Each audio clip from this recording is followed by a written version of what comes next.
Yes ready 110 शब्द प्रति minute start.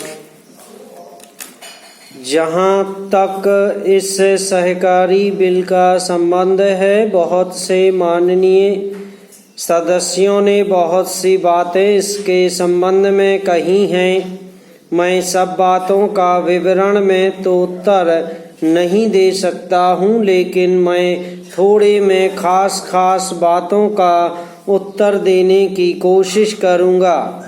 जैसा मैंने अभी कहा, जब हमने अपने यहाँ जनता दल का राज कायम किया है तो हमें अपने समाज के ढांचे को बदलना पड़ेगा। हमारे यहाँ गरीबी और अमीरी चली आती है। हमारे देश में एक गहरी खाई चली आती है और आज भी समाज में गलत फायदा उठाया जाता है। तो श्रीमान, जहाँ तक इस बिल का संबंध है, हालांकि बहुत से माननीय सदस्यों ने यह बात कही है कि सन 1912 में यह बिल बना था। उस समय से लेकर आज तक उसमें कुछ प्रगति नहीं की गई। पैरा सभापति महोदय, हमारे देश में गृह मंत्रालय और गृह मंत्री का कितना महत्व है, इसका अनुमान इसी से लगाया जा सकता है कि स्वतंत्र भारत में गृह मंत्रालय का भार सरदार पटेल ने स्वयं अपने कंधों पर लिया।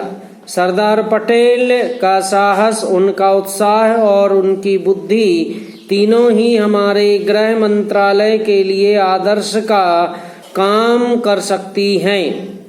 परंतु दुर्भाग्य से सरदार के पश्चात इन तीनों बातों में कुछ कमी आती हुई दिखाई देती है। उदाहरण के लिए एक ही बात मैं कहना चाहता हूँ।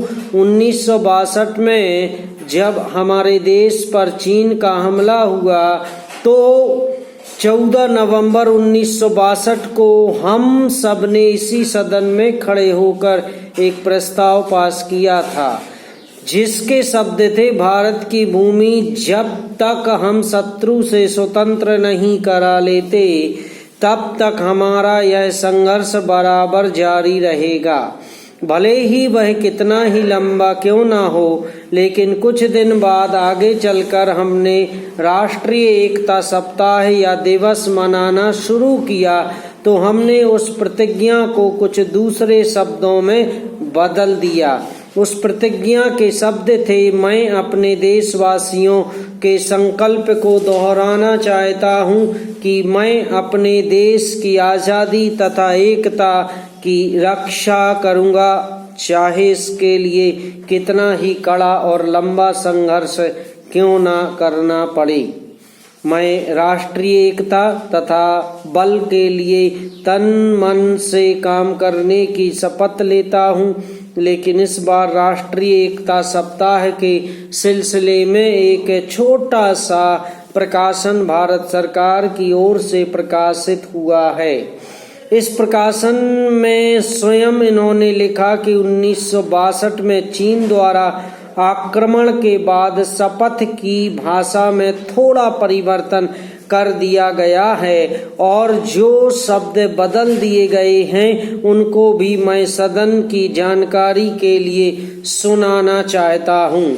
मैं प्रतिज्ञा करता हूँ कि मैं कभी हिंसा का प्रयोग नहीं करूँगा और मेरा विश्वास है कि धर्म, भाषा, प्रांत संबंधी तथा अन्य सभी राजनीतिक और आर्थिक विवादों का शांतिपूर्वक और संवैधानिक तरीकों द्वारा हल किया जाना चाहिए। पैरा अब मैं आपके माध्यम से जानना चाहता हूं कि 1962 में संसद ने जो निर्णय किया था, क्या भारत सरकार अपने उस निर्णय से हट रही है? अगर सरकार अपने निर्णय से हट रही है तो यह जो सरकारी प्रकाशन आया है जिसके द्वारा 1962 की शपथ में परिवर्तन किया गया है, इसका आधार क्या है? पैरा सभापति महोदय, हम यह समझें कि किसी तरह का चीन का दबाव इस सरकार पर पड़ रहा है जिसने सरकार के सोचने के ढंग में परिवर्तन कर दिया है। समाप्त।